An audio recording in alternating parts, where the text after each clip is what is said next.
शाम के करीब 7:30 बजे थे। बारिश लगातार तीसरे घंटे भी थमने का नाम नहीं ले रही थी और इसी तेज़ बारिश के बीच एक पुरानी जीप शहर की सीमा में दाखिल हो रही थी।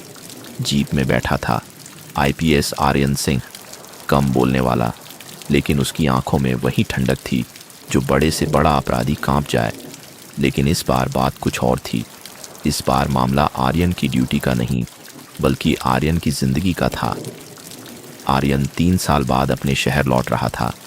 3 साल पहले एक गैंगस्टर रेहान काजी को पकड़ते समय हुई मुठभेड़ में उसने अपना सब कुछ खो दिया था, घर, चैन और अपनी पत्नी सानवी। लोग कहते हैं आर्यन की पत्नी मर चुकी है, लेकिन आर्यन जानता था उस रात कुछ सच अब भी दबे पड़े हैं और सबसे बड़ा सच आज खुद उसके सामने आने वाला था। बारिश तेज थी। आर्यन ने गाड़ी रोककर एक पुराना सुनसान सा होटल देखा। होटल समरस्टोन। होटल में अजीब सी खामोशी थी, जैसे भीतर कुछ हो जो बाहर आने को तैयार हो। जैसे ही वह अंदर गया, रिसेप्शन पर बैठा बूढ़ा आदमी अचानक उठ खड़ा हुआ। सर, आप इतनी रात को यहाँ? आर्यन ने बिना मुस्कुराए जवाब दिया। मैं किसी को ढूंढने आया हूँ, 3 साल से। नाम सानवी। ये सुनते ही बूढ़े की आंखों में डर भर गया। वह कुछ बोलता उससे पहले ऊपर वाले फ्लोर से किसी महिला की चीख सुनाई दी। आर्यन बिना एक सेकंड गंवाए सीढ़ियों की ओर दौड़ा। लाइट टिमटिमा रही थी। हवा में एक अजीब सा सन्नाटा था, जैसे होटल खुद को छुपा रहा हो। जैसे ही वह तीसरी मंजिल पर पहुंचा, 4 लोग एक कमरे के बाहर खड़े थे, हाथ में चाकू और चेहरों पर अजीब सी हंसी। एक बोला, आईपीएस, हमें पता था तुम लौटोगे क्योंकि वो अब भी जिंदा है। आर्यन की सांसें थम गईं। वह कमरा वही कमरा था where his wife was last seen। Gangsters ने चाकू उठाए। आज हम अधूरी कहानी खत्म करेंगे। अगले 5 सेकंड में जो हुआ वह किसी ने सोचा भी नहीं था। आर्यन की आंखों में तूफान उतर आया।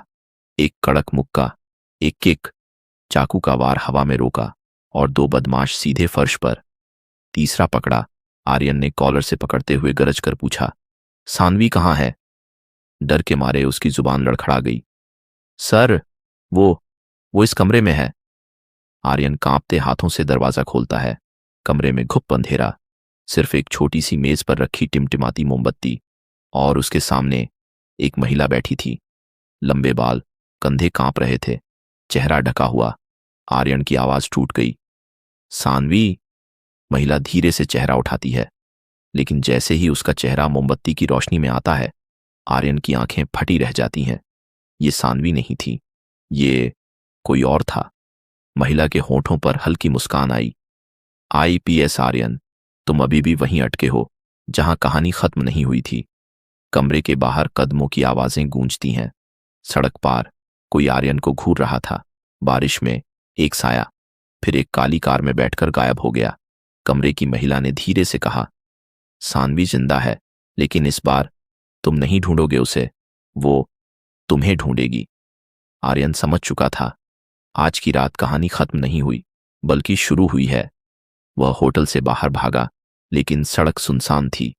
बस एक बात साफ थी, सानवी जिंदा है और कोई बहुत बड़ा खेल खेल रहा है। आर्यन ने आसमान की तरफ देखा।